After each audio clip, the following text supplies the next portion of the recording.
Just at noon, more Texans are getting their power back on. At least that's according to ERCOT, who tweeted about it this morning, saying, quote, "Generation is slowly returning."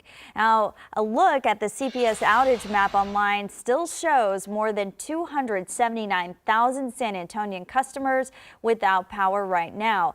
And that's about the average we've seen the past few days. ERCOT says they've directed utilities to restore power to 600,000 households last night. However, they do add there are still 2.7 million households having to do without. And those outages have a growing number of lawmakers demanding answers. ERCOT says the situation should be stabilized when the weather emergency ends. Lawmakers aren't so sure. Eyewitness News reporter Erica Zuko has more on their concerns.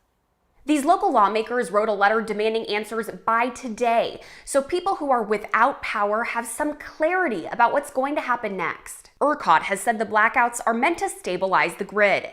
These lawmakers want to know what the plan's going to be if the grid doesn't stabilize in the next 24 hours.